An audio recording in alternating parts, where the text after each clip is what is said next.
ప్రతిరోజు కోట్లాది మందిని గమ్యస్థానాలకు చేర్చుతూ దేశ ఆర్థిక వ్యవస్థలో కీలక పాత్ర పోషిస్తున్న ఈ నెట్వర్క్ ప్రపంచంలోనే అత్యంత రద్దీగా ఉండే వాటిలో ఒకటిగా నిలుస్తోంది. అయితే ఈ ఘనతతో పాటే మనం ఒక కఠిన నిజాన్ని కూడా అంగీకరించాలి. ఆధునిక సాంకేతికత, ప్రయాణ వేగం మరియు కార్యాచరణ సామర్థ్యం వంటి కీలక అంశాలలో ముఖ్యంగా మన పొరుగుదేశమైన చైనాతో పోల్చినప్పుడు మనం ఆందోళనకరమైన రీతిలో వెనుకబడి ఉన్నాం. చైనా కేవలం 2 దశాబ్దాల స్వల్ప వ్యవధిలో ప్రపంచంలోనే అతిపెద్ద మరియు అత్యాధునిక హైస్పీడ్ రైల్ నెట్వర్క్ను నిర్మించి అసాధ్యాన్ని సుసాధ్యం చేసింది. భారతీయ రైల్వేలు ఈ స్థాయికి చేరాలంటే అది కేవలం కొన్ని కొత్త ఆధునిక రైళ్లను ప్రవేశపెట్టడం ద్వారా సాధ్యపడదు. దీనికి మౌలిక సదుపాయాలు, సాంకేతికత, నిర్వహణ పద్ధతులు మరియు ఆర్థిక ప్రణాళికలలో సమూలమైన విప్లవాత్మక మార్పులు అవసరం. ఇది ఒక రాత్రిలో జరిగే అద్భుతం కాదు. ఇది దశాబ్దాల పాటు నిరంతరాయంగా కొనసాగించాల్సిన బహుముఖ వ్యూహం. చీనా మరియు భారతీయ రైల్వేల మధ్య ఉన్న అతిపెద్ద స్పష్టమైన వ్యత్యాసం హైస్పీడ్ రైల్ నెట్వర్క్. నేడు చైనాలో 40,000 కిలోమీటర్లకు పైగా ప్రత్యేక హైస్పీడ్ లైన్లు ఉండగా భారతదేశం తన మొట్టమొదటి బుల్లెట్ రైలు ప్రాజెక్టును ముంబై అహ్మదాబాద్ను ఇంకా నిర్మాణ దశలోనే పూర్తి చేయలేకపోతోంది. ఈ అంతరాన్ని తగ్గించాలంటే, మనం చైనాను అందుకోవాలంటే మన ప్రణాళికలు మరింత దూకుడుగా ఉండాలి. డైమండ్ క్వాడ్రిలాటరల్, ఢిల్లీ, ముంబై, చెన్నై, కోల్కతా వంటి ప్రతిష్టాత్మక ప్రాజెక్టులతో పాటు దేశంలోని ఇతర అన్ని ప్రధాన నగరాలను కలుపుతూ ఒక జాతీయ హైస్పీడ్ రైల్ గ్రిడ్ను నిర్మించడంపై దృష్టి సారించాలి. ఇటువంటి భారీ ప్రాజెక్టులకు అపారమైన మూలధనం జపాన్, ఫ్రాన్స్ లేదా జర్మనీ వంటి దేశాల నుండి నిరంతర సాంకేతిక బదిలీ మరియు అన్నింటికంటే ముఖ్యంగా భూసేకరణ వంటి క్లిష్టమైన ప్రక్రియలను వేగవంతం చేయడానికి బలమైన, స్థిరమైన రాజకీయ సంకల్పం అత్యంత అవసరం. ఈ హైస్పీడ్ లైన్లు కేవలం ప్రయాణ సమయాన్ని తగ్గించడమే కాకుండా వాటి మార్గంలో కొత్త ఆర్థిక కేంద్రాలను సృష్టిస్తాయి, నగరాల మధ్య దూరాన్ని చెరిపివేసి జాతీయ ఏకీకరణకు దోహదం చేస్తాయి.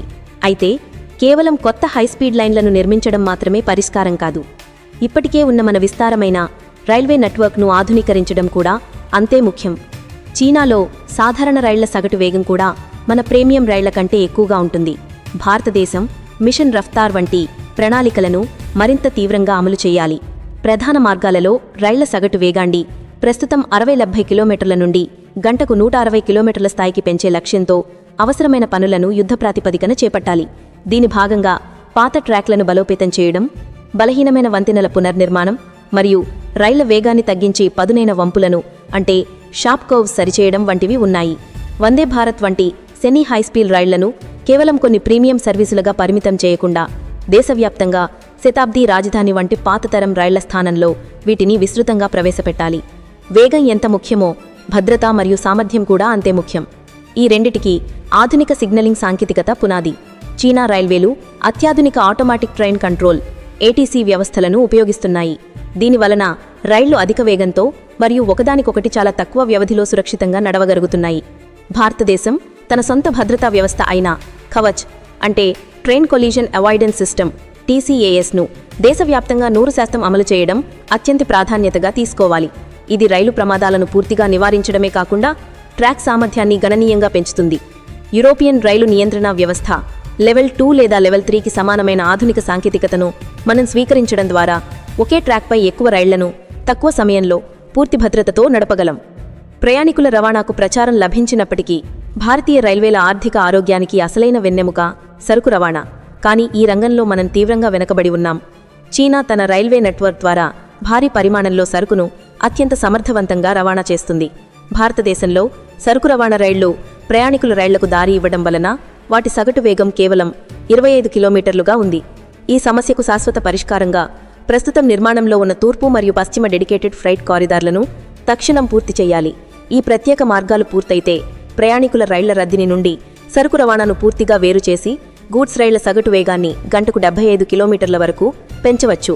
అంతేకాకుండా PM గతిశక్తి వంటి జాతీయ ప్రణాళికలతో ఈ డెడికేటెడ్ ఫ్రైట్ కారిడార్లను సమన్వయం చేసుకుని దేశంలోని అన్ని ప్రధాన ఓడరేవులను మరియు పారిశ్రామిక హబ్బులను అనుసంధానించాలి. కేవలం ఈ 2 కారిడార్లతో సరిపెట్టకుండా కొత్త ఉత్తర, దక్షిణ మరియు తూర్పు, పశ్చిమ డెడికేటెడ్ ఫ్రైట్ కారిడార్లను కూడా వెంటనే ప్లాన్ చేసి ప్రారంభించాలి. ఈ సాంకేతిక మరియు మౌలిక మార్పులతో ప్రయాణికులకు కనిపించే అనుభవాన్ని కూడా మెరుగుపరచాలి. చీనాలోని ప్రధాన నగరాలలో రైల్వే స్టేషన్లు ఆధునిక అంతర్జాతీయ విమానాశ్రయాలను తలపిస్తాయి. భారతదేశం అమృత్ భారత్ స్టేషన్ పథకం కింద స్టేషన్ల పునరభివృద్ధిని ప్రారంభించినప్పటికీ దీని వేగాన్ని మరియు పరిధిని పదింతలు పెంచాల్సిన అవసరం ఉంది. ఆధునీకరణ అంటే కేవలం సౌందర్యం లేదా కొత్త భవనాలు మాత్రమే కాదు. ప్రయాణికుల ప్రవాహాన్ని శాస్త్రీయంగా నిర్వహించడం, వాణిజ్య కార్యకలాపాలను పెంచి అదనపు ఆదాయాన్ని సృష్టించడం మరియు ముఖ్యంగా మల్టీ మోడల్ ఇంటిగ్రేషన్ అంటే రైల్వే స్టేషన్ను మెట్రో బస్ స్టేషన్లతో నేరుగా అనుసంధానం చేయడంపై దృష్టి సారించాలి. టికెటింగ్, రీఫండ్లు మరియు ఫిర్యాదుల పరిష్కార ప్రక్రియలను పూర్తిగా డిజిటలైజ్ చేసి అవి సామాన్య ప్రయాణికులకు కూడా అత్యంత సులభంగా, యూజర్ ఫ్రెండ్లీగా ఉండేలా మార్చాలి. ఈ భారీ పరివర్తనను నిలబెట్టుకోవాలంటే మనం విదేశీ సాంకేతికతపైనే ఆధారపడలేము. చీనా కూడా మొదట్లో విదేశీ దేశాల నుండి సాంకేతికతను దిగుమతి చేసుకున్నప్పటికీ ఇప్పుడు అది రైల్వే టెక్నాలజీలో స్వంతంగా నూతన ఆవిష్కరణలు చేస్తూ ఇతర దేశాలకు ఎగుమతి చేసే స్థాయికి చేరింది. భారతదేశం కూడా ఇదే మార్గాన్ని అనుసరించాలి. మన R&DSO అయిన రీసెర్చ్ డిజైన్స్ అండ్ స్టాండర్డ్స్ ఆర్గనైజేషన్ను ప్రభుత్వ విభాగంలా కాకుండా ప్రపంచస్థాయి పరిశోధనా సంస్థగా మార్చాలి. కేవలం వందే భారత్ విజయం ఒకటే సరిపోదు. మనం అల్యూమినియం బాడీ కోచ్లు, హైస్పీడ్ లోకోమోటివ్లు, అత్యాధునిక సిగ్నలింగ్ సిస్టంలను పూర్తిగా స్వదేశీయంగా తయారు చేసే సామర్థ్యాన్ని పెంపొందించుకోవాలి. ఇందుకోసం ప్రైవేట్ సెక్టర్ను రైల్వేల పరిశోధనలో మరియు తయారీలో చురుకైన భాగస్వామ్యం చేయడం చాలా అవసరం. చివరకు ఇంత భారీ పరివర్తనకు లక్షల కోట్ల పెట్టుబడి అవసరం. కేవలం ప్రభుత్వ వార్షిక బడ్జెట్ కేటాయింపులు దీనికి సరిపోవు. రైల్వేలను ఆర్థికంగా స్వయం సమృద్ధి చేయాలి. దశాబ్దాలుగా కొనసాగుతున్న సరుకు రవాణా ద్వారా వచ్చే లాభాలతో ప్రయాణికుల విభాగంలో నష్టాలను భర్తీ చేసే పద్ధతిని క్రమంగా తగ్గించాలి. ఇది కఠినమైన నిర్ణయమైనా ప్రయాణికుల టికెట్ల ధరలను సేవలకు అనుగుణంగా హేతుబద్ధీకరించాల్సిన అవసరం ఉంది. రైల్వేల నిర్వహణలో అనవసరమైన బ్యూరోక్రసీని తగ్గించి జవాబుదారీగా ఉండే కార్పొరేట్ తరహా పాలనను తీసుకురావాలి. వివిధ ప్రాజెక్టుల కోసం పబ్లిక్ ప్రైవేట్ పార్ట్నర్షిప్ నమూనాలను, గ్రీన్ బాండ్ల వంటి వినూత్న సైత ఆర్థిక సాధనాలను అన్వేషించాలి. పెట్టుబడులను ఆకర్షించాలి. సారాంశంలో భారతీయ రైల్వేలను చైనా స్థాయికి తీసుకువెళ్లడం అనేది ఒక ఎన్నికల వాగ్దానం లేదా 5 ఏళ్ల ప్రణాళికగా ముగిసిపోయేది కాదు. ఇది కనీసం 20 నుండి 30 ఏళ్ల పాటు నిరంతరాయంగా అనేక ప్రభుత్వాలు మారినా ఆగకుండా సాగాల్సిన ఒక జాతీయ మిషన్. దీనికి అపారమైన రాజకీయ సంకల్పం, స్థిరమైన విధానాలు, భారీ ఆర్థిక వనరులు మరియు సాంకేతిక నైపుణ్యం అవసరం. ఈ ప్రయాణంలో అంతిమ లక్ష్యం కేవలం చైనాతో పోటీపడడం మాత్రమే కాదు, 140 కోట్ల మంది భారతీయుల ఆకాంక్షలకు తగిన వేగవంతమైన, సురక్షితమైన మరియు సమర్థవంతమైన రవాణా వ్యవస్థను భవిష్యత్ తరాలకు అందించడం.